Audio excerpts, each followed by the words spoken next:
maybe a key. Oh, David's just hit record. Well done. Thank you. Yeah, so we are recording so that we can share more widely. So obviously, just from a confidentiality point of view, you might want to just be cautious about anything too confidential to your organization. So 63% have no targeted initiatives for attracting specific groups. So we're going to talk about that a little bit more later. So over to you. David's going to launch a first poll just to say, well, what's the biggest challenge your organization faces in terms of talent management currently? Just so we can get a bit of a feel of what the priorities are for you. Can everybody see that poll? Yep, good.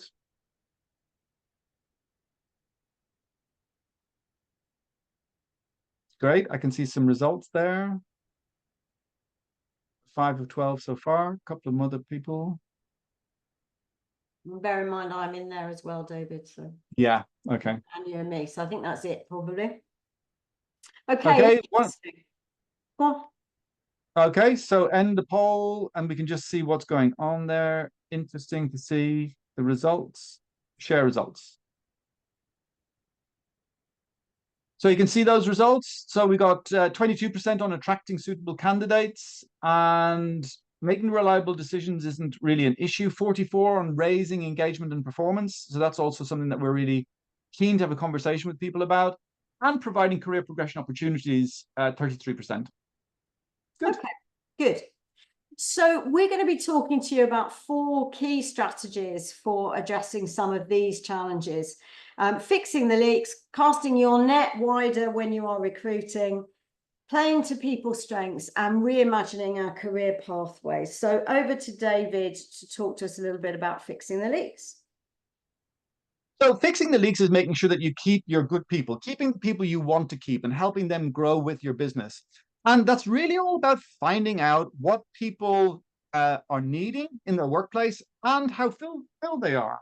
So, most engagement surveys tend to be anonymous, and we've got nothing against an anonymous survey. It gives you great broad data.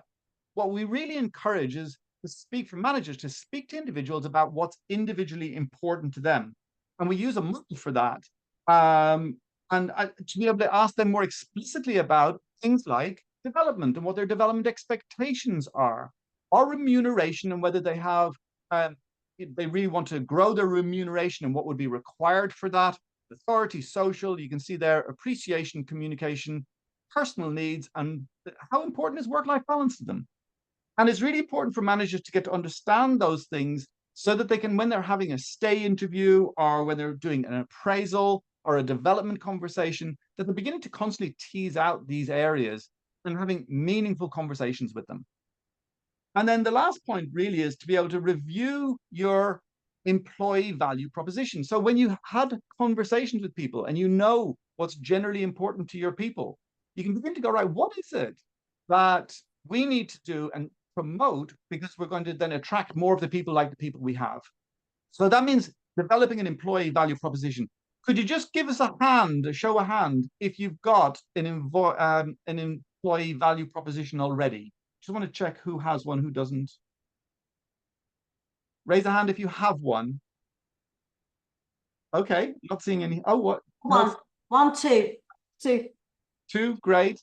So just to explore what that means for everybody else, an employee value proposition, in marketing terms, you talk about a value proposition being, what is it that you do that adds value to your customers? And an employee value proposition is, what do you do that adds value and gives benefit to your employees? For example, compensation and benefits beyond just salary. What sort of pension do you give? What sort of other benefits do you give in kind for health insurance or other areas that'll be really attractive to the sorts of people that you want to have in your organization? Career development, most people we find are most interested in, how am I going to get to learn more in this organization than I have already? So what are your career development pathways, plans, and opportunities for people to learn and grow while they're working for you? The work environment is very much about the environment, which these days has a lot to do with hybrid versus being in the office, but also what kind of office environment do you have? People are now much more picky about the sort of office environment they're prepared to work in. and the culture of that, and sort of the environment that you create and the working environment that you create with regards to management styles and that sort of thing as well. Open plan offices and that sort of thing. And then also you got company culture, which of course is all around your values and how well are those behaviors being demonstrated by the senior team and used in meetings and used in the way that you organize yourselves and the way that you communicate with one another. So what's your company culture? And recognition and rewards. How do you recognize people? How do you reward them? What sort of behaviors are rewarded? And what sort of systems do you have for helping people to feel appreciated and recognized at work? And being able to capture all of those things, knowing what's most important and putting that together to people to advertise what you do for them. Because these days, it's often you selling the job to them and they're the buyer and they need to say, yeah, I can see that that's something good for me. Great. So as I said, the first step is we need to fix the leaks. We need to keep the good people that we have, the good talent that we have. And hopefully then we're in a situation where we're growing, and it's through that growth that we need to add more people rather than constantly focusing on replenishing, refilling the gaps. But either way, when we come to actually trying to attract new people, we know that lots of the businesses we work with are really struggling at the moment to get enough good quality candidates. So our next strategy is about casting your net a little wider, trying to open up that candidate pool. And the first step with that is to understand the difference between what we call eligibility and suitability. So lots of stuff going on this slide, but basically two sides to our pie. On the left-hand side, we have what we call eligibility factors. And these are all of the things that really indicate whether the person can walk in and actually do the job. Do they have the capability to do the job?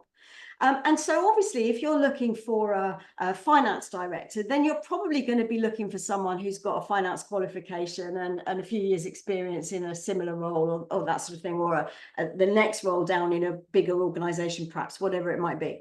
So it's about, can they do the job? But these are all things that are trainable or teachable. They are skills and competencies that we can acquire.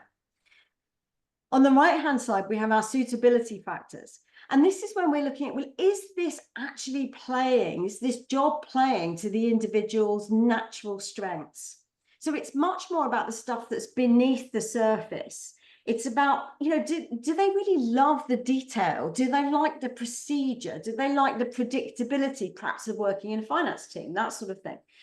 And if our pool is small and we're struggling to find people, often it's because we're specifying lots of eligibility factors that are ruling people out before we even get down to the below the surface of, well, what does this person love? What are they going to really enjoy doing? So we need to start to question our standard assumptions and policies when it comes to hiring. So if we're specifying, I know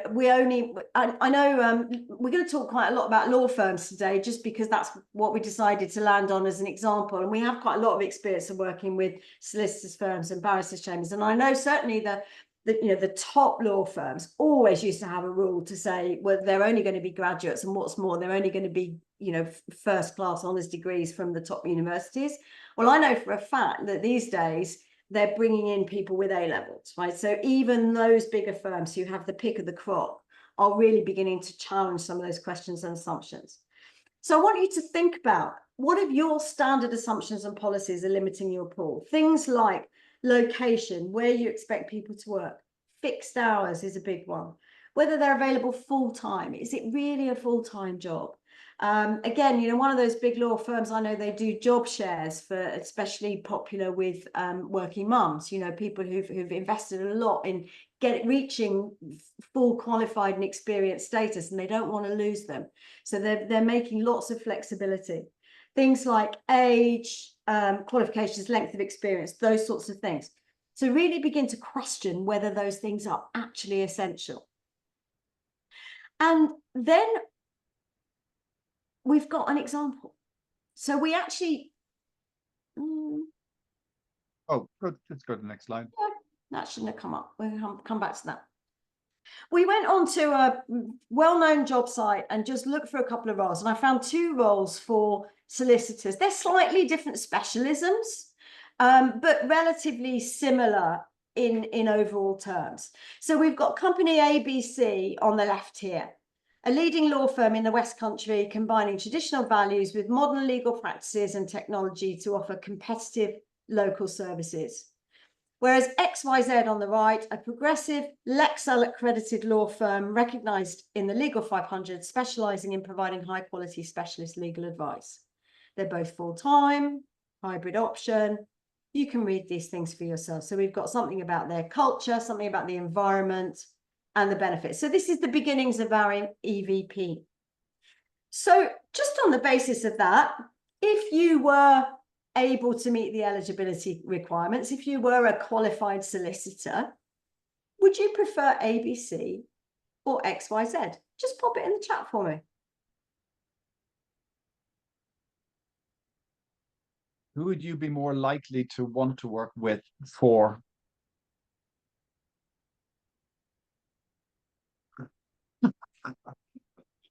Pretty universal, 𝗥𝗏𝘁. I felt much the same. And I'm going to lead the discussion to that until I move back onto the other slide. But I would be curious whether the top line in the dark green would make a difference.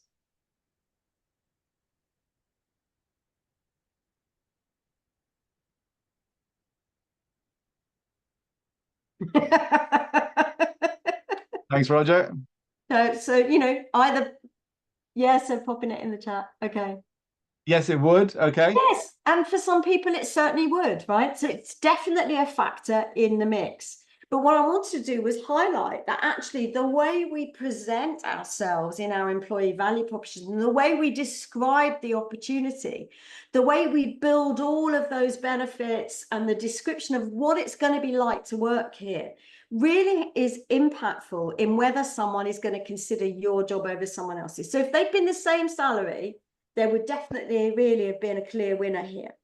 So you need to think about how you're describing your offer, your employee value proposition, in a way that appeals to the people that you want to include. Now, this is probably demonstrating my own personal biases, but I had a little bit more information from the full ads, but for me, I saw firm 𝗥𝗵𝘁 as being, if you'll forgive the expression, a very traditional firm, probably mostly men in grey suits, right? I've worked with lots of solicitors firms like that. It felt like one of those. And even though they're saying they've got a commitment to diversity and inclusion, I wasn't seeing any evidence of that in what they were offering. Whereas 𝗥𝗏𝘁 is bringing to life some of that, how they're trying to make it work for people with children, for people with other commitments who might need some flexibility, or even who just have that as a preference. Now, I may be right or wrong in the way I'm reading what's set out on the page here, but it's illustrative of what your potential candidates will be doing when they read your job ads. So you need to be really careful about whether you're unconsciously letting your biases show, or whether you're not actually proactively targeting specific underrepresented groups, if that's what you want to do. And so with that in mind, another little poll for you. So do you have any specific initiatives for any of these groups? So it's multiple choice. So if you have more than one, you can just click on that and we'll see which ones most people have.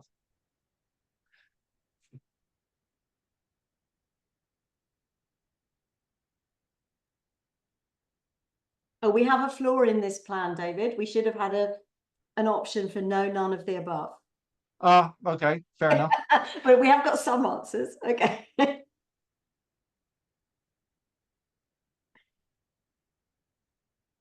Good, interesting. Okay, good. So that's 5 of the 12. Any more? A couple of more people? Yeah, just so we get a little bit more what, it's not as if we have to fill every item. It's just seeing which ones are Yeah, I being think you're probably targeted there. specifically. Oh, there you go. 8. One more. I think there were 9 in total who could be eligible to But two respond. together, maybe. Ah, So, yeah, okay. So if I end the poll, yeah. so we're seeing there that, Need to 8 share people are share the saying, results. oh, share the results. Thank you, Ali. Yep. You might need to scroll down to see them all. Good. But, So a lot around childcare responsibilities. Perhaps unsurprisingly, menopause. That's interesting. That's a really important one. It's gaining a lot of profile at the moment. yeah. And some at the different ends of the age group spectrums. Good.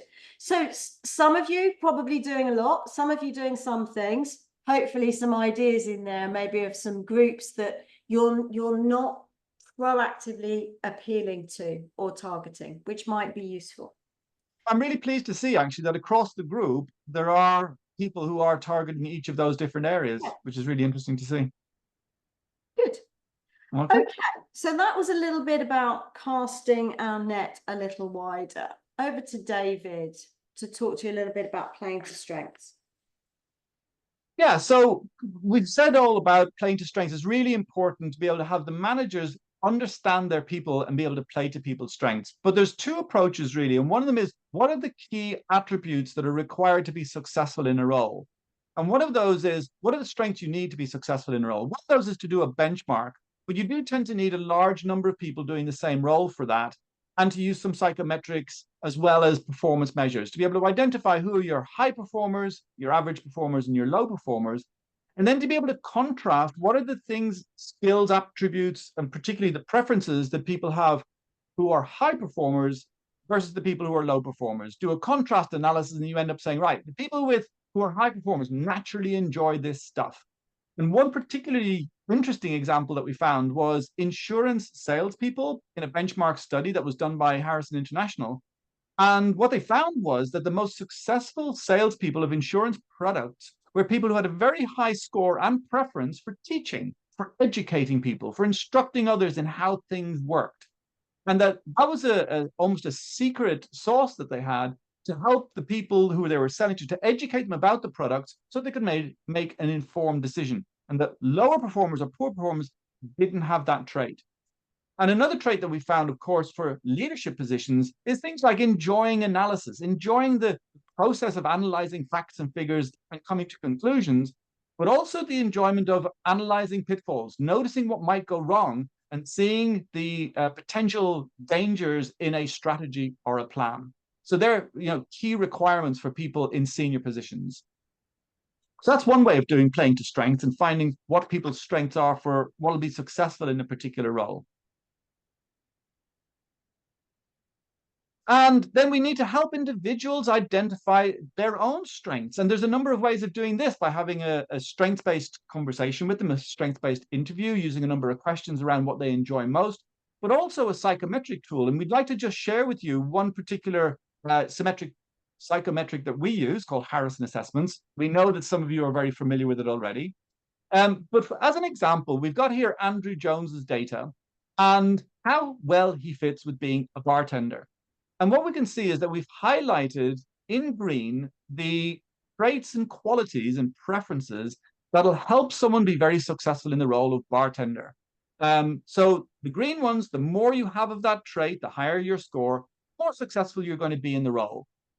And then the blue traits, the highlighted traits in blue, are traits that if you have a medium to high score, that's great. But if you have a low score, that could hinder performance. So again, we're looking for higher scores in greens and blues. And we can see here from his list of traits that there are actually quite a lot of things that are green and blue, which is a great sign that he's going to flourish and enjoy the role.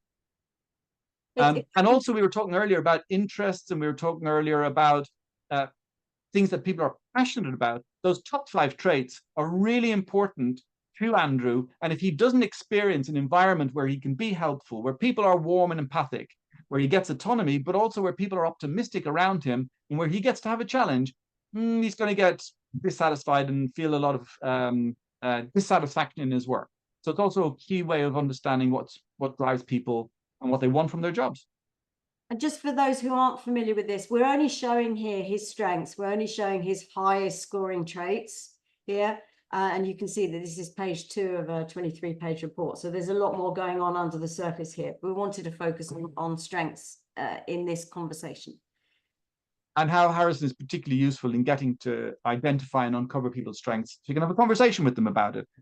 And then it's about, as I mentioned, embedding the strengths-based approach throughout your talent management process by seeking out in initial interviews, what are people's strengths, getting them to talk about them and what they're passionate about. Onboarding, helping them to look and explore and use those strengths. But then in appraisal conversations, stay conversations, and of course in development conversations about what their next role could be within the organization.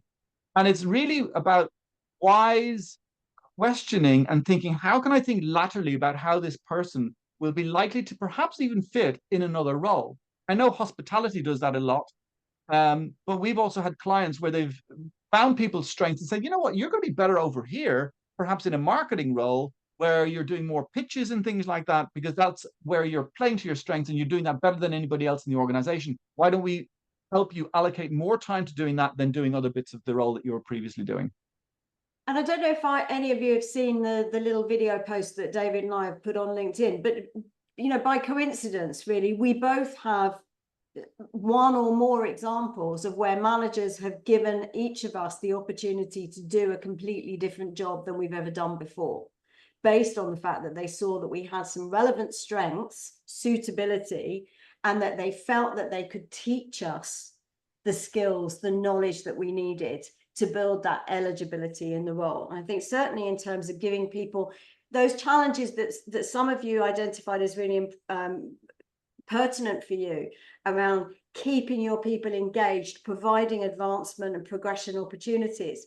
A lot of it, I think, is down to, especially in smaller businesses where there aren't limitless upward movements, creating opportunities to give people some stretch to use their strengths in different ways, and perhaps packaging roles around those strengths. Which leads us into our sort of 4th strategy, which is about reimagining roles and career pathways. And starting with, you know, beware the Peter principle. So since the 60s, I think, 1960s, that is, we're going to start having to be really specific about that soon. We've been talking about the Peter principle, which is where people get promoted to the level of their own incompetence in an organization. So they do well, we push them up, they do well, we keep pushing them up until, oh, surprise, surprise, they're not doing very well in that job and everybody's unhappy, right? So we need to try and avoid that if at all possible, which sits alongside the idea of really challenging the traditional route into people management. So someone's a good salesperson, what do? Well, we make them a sales manager, where a big part of their role and responsibility now is to manage all of the salespeople in their teams. And I've chosen sales deliberately because actually I've rarely met a good salesperson who was also just naturally, instinctively in love with the idea of managing people. There are some exceptions, but on the whole, it's not necessarily a good fit with their strengths. And certainly, we need to, I really don't know why we persist in the assumption that people instinctively and intuitively know how to manage people without them being trained and taught to do so. It is a skill set in its own right, and some people are better suited to it than others. So that gives us the challenge of saying, well, if not up into line management of other people doing the same thing, then what? And I think obviously that gives us thoughts around perhaps technical pathways rather than management pathways. And that can be a really effective approach. It does have its potential downsides, and it comes back to having these meaningful conversations with individuals early on, because if someone's aspiration, if they're working in a law firm and their aspiration is to become managing partner of the law firm, at some point they're going to have to grasp the nettle of learning how to lead teams, because that's going to be a really important part of that managing partner role. So if we allow them to go off into a technical pathway and recognize all of their technical expertise, they may find it very difficult to then come back to the mainstream. So we need to have these longer term conversations with people and really understand their aspirations and align them with the needs of the firm. And one of the big law firms I was talking about earlier, they have an example of these technical pathways again that was particularly helpful for people doing job share whilst bringing up young families and that sort of thing. So it can work very, very well. But also, I'll invite you to think about how to repackage your value-adding activities into new roles. Lots of businesses are very stuck in the assumptions around how we should be organized into traditional roles, traditional teams. And it's not a small exercise. It's not something to be taken lightly, but I would invite you to just start to open up your thinking to the idea of going back to the drawing board with the value chain and saying, how is it that actually we create the value that we give to our customers? What are all of the processes and the activities? And perhaps how could they be better or differently packaged into new roles, particularly if that enables us to play to the strengths of individual key people that we really want to keep in the business and keep them moving forwards. And just for a bit of fun, really, because I know some of these are more feasible than others. I've got two slides, the first of which is here, with some perhaps alternative roles that you might not see in a traditional solicitor's practice currently. So moving towards client relationship managers, specializing in legal technology, a project manager approach, having a knowledge management officer, driving innovation, a client solutions consultant. Actually, the one I like the most, I think I would go for this job, is the client education specialist. So responsibilities to develop and deliver legal education programs for clients. And the skills, the strengths we'd be looking for: eligibility and suitability, communication, understanding legal topics, educational training experience. So as I say, just to sort of to wet your whistle, an invitation, really. To add to that, Ali, I think the client education specialist is a really nice example of a firm being able to see where value can be added to the client. So it's thinking, okay, how would educating our clients add value to them, but also add value to the business? Because then they see us as expertise who can help educate them about the issues that they have and may have around legal issues. But then also to say, well, then they're going to come to us as their preferred supplier because we're giving them education as well. So where is the value being added and who can be best placed to add that value? Like my other client said, yeah, this person's really very talented at pitching and designing pitches in order to win new business. Let's get her to do more of that. So if someone's got a particular strength, say, how can we adjust the role a bit so they do more of that stuff that they're really good at, that they love, maybe not completely lock, stock, and barrel that they have to do the whole job, but that they do more of their role is spent doing those things. Yeah, and thanks, Dan Brooks-Dowsett. Give an example in the chat there to say he's doesn't want to, got someone who doesn't want to do any business management or people management. And in a professional services firm, I think this is a really important conversation to be having.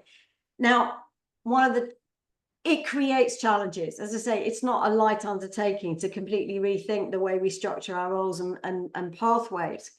But I think it's potentially an important thing for us to do. And it leads into other questions around, okay, well, if I've now got these new roles, how do I position those roles in terms of status in the organization, in terms of making sure people feel recognized, reward, what's the pay band, and what have you? And it can be quite a big job, but actually some of this stuff is not, it's about being systematic. It's about being really clear about your criteria, and being consistent and fair across the piece. So you have to then have a scheme. So for instance, a points rating, job evaluation scheme that says, each job is going to be rated on these factors, allocated a number of points out of a total. That gives us a way of checking equivalence and comparing, and then putting points into salary bands that can then be moved up. it's an entirely transparent approach, that it's not new. I was involved in an exercise like this back in 1984, 5, a long time ago. It can be done, but it's a reasonably significant undertaking. But these are the sorts of things that we need to consider if we move into this sort of territory. I know that some of the people on this call have had those career transitions where, you know, you were in one role and then transitioned by having an aptitude for a particularly different role, and move across into something like I did. I moved from being a chef into being a trainer, because a manager spotted, hey, you could be good at this. Why don't we give you a try of it? Trial it, see how it works, and if it's successful, continue. And I was an engineer, yeah, long in a former life. So that's been a whistle-stop tour through these 4 strategies for tackling this challenge. Fixing the leaks, keep the good people you've got, cast your net wider so that you're increasing your talent pool and you're not imposing unnecessary limits. Really playing to people's strengths and reimagining their roles and the pathways to enable them to continue to play to their strengths and to develop those and to grow. So just check on any questions before you do this next bit. Anybody got any questions on what we've covered so far? Because we've gone through a lot of ground. We will be sharing the slides, but if you've made any notes or you have any questions, now is a good time to ask before we go into the clarity matrix. We'll take questions afterwards, I think. Okay. Yeah. Good. So, David. Right. So the clarity matrix is an approach to people and business strategy, but also people and business performance. Because we know that there's a lot of tension in a business between what do the people need and what does the business need in order to succeed. But also we know from a mindset point of view that there's a lot of tension between strategic thinking and getting the job done, between taking the time to think and then also time to implement. So we've broken it down into 4 key quadrants. And again, we're sharing this in the context of reimagining talent, because it's easier to reimagine talent in different pathways if you're really crystal clear about your purpose, your vision, your strategy, and your culture. Because then you can actually say, right, this is ultimately what we're trying to achieve. How can we add value in different ways? And how can the people who we have add value in different ways? And that leads neatly then onto your people strategy to inform that and say, as Ali was saying, how do we need to structure the organization?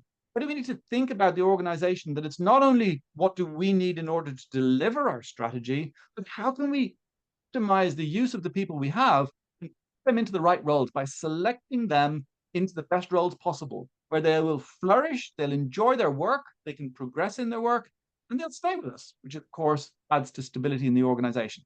What do we need to develop? How do we need to develop people? And how can we keep them engaged through all of the things we've been talking about? The stay interview, the appraisal interview, the onboarding attraction, the way that you go about every communication with your people and every conversation with your people to tease out what are their strengths and how can you use them effectively within business.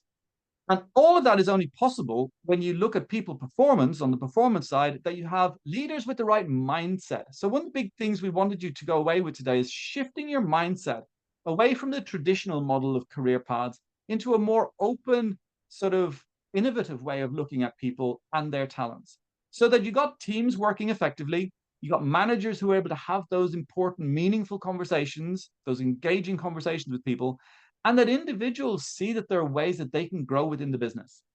And then finally, that you're measuring all of that through people performance, because the key is, how can we measure where people are at, how well people are using their strengths, how on a particularly personal level, how engaged and fulfilled they are, so that you can analyze that and then evaluate how we best use the people we have, and make sure that we're making a difference to the important metrics in the organization on performance.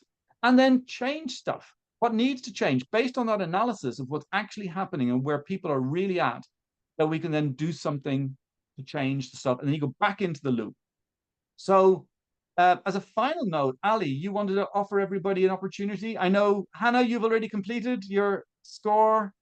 And so, yeah, thank you. And so has Bill and Dan. So a couple of you have already. Ola, you've done it as well. So maybe there's a couple of people who would still like to take advantage of discovering your clarity score. So you can say, well, how well are we scoring on this clarity matrix? So that we can think, well, where do we need to improve? And it gives some instant feedback. It only takes 3 minutes to complete. Super simple. And then, we're very happy to have a conversation with you, because everyone on the call is eligible for a 30-minute consultation. So we'd like you to book a consultation with us, have a chat, either Ali or myself. Very happy to talk about specific situations that you have, specific contexts that you have, or specific people that you have that you would like to talk about, and then we can have a focused conversation on your specific needs. And then come to the next workshop, because we're running these now on a monthly basis, and we want to pick always topics that we know are of value to you. So the next one is going to be at 12:30 on Tuesday, the 3rd of September. So we're having a bit of a break over the summer, over the next month, and then we're going to get back in and inform everybody what the next topic is in the next few days, actually. And I'm just scrabbling around for the link to the clarity score, so bear with me. I've got that handy. If you just can you pop it in the chat, please, David? I'll pop it in the chat. Yep. Good. So there we are. So we're getting better at being briefer. It's 12 minutes past. We said we would finish at 1:15, but David and I are very happy to stay on and talk to any of you about any of the topics that we've discussed, or anything that you'd like our thoughts on. And otherwise, stay cool this afternoon, because it's getting hotter and hotter. And I'm just going to put that link in. I'm just going to put that link if you would like to have a go at looking at your score. There's the score app in the link. You can just cut and paste that, or just click on it right now, open it, and when we finish the call, feel free to complete it. As I said, it only takes a few minutes. What we're finding is that a lot of clients are finding it particularly useful to get the top team to each have a go at it, as it only takes a few minutes. We can then collate the scores where you can see what are the collective highs and lows, where are your strengths, of course, and also where might there be some areas where there are opportunities to improve. And we're happy to have a conversation with you about that and share how we can help you with improving those areas that you feel need a bit of work. Brilliant. Thank you very much. David, I suggest you stop the recording now, so that if anyone wants to talk to us about anything specific, it won't go any wider. Fine. So I'm ending the recording now. Thanks, everybody. Good. Thanks, guys. Thanks.